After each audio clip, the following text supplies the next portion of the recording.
ভগবান ভক্তকে বলছে কেউ মুক্ত হতে চায় না রে, সবাই সংসারের মধ্যে, সবাই। শিশু বলছে আরে তাই নাকি, এটা হতে পারে না, ভগবান মুক্তি সবাই চাইছে, সবাই পাকাল মাছ পাকে থাকে গায়ে পাক লাগে না, এটা হচ্ছে মুক্তি কনসেপ্ট।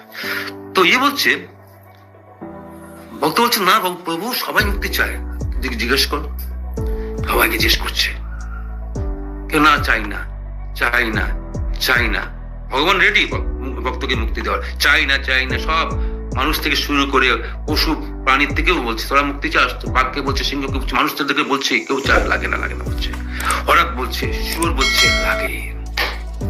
বাহ, ভক্ত একটু খুশি যে একজন তো অ্যাটলিস্ট পেলাম যে মুক্তি চায়। তো ভগবান ঠিক আছে, ওকে ডেকে নে। শুয়োর গেল, তুমি মুক্তি চাও? হ্যাঁ মুক্তি চাই। প্রভু একটা জিনিস জানতে চাই, সেখানে কাদার কচু আছে? যেখানে যাবে সেখানে কাদা কচু আছে? আলটিমেটলি মুক্তি চায় না।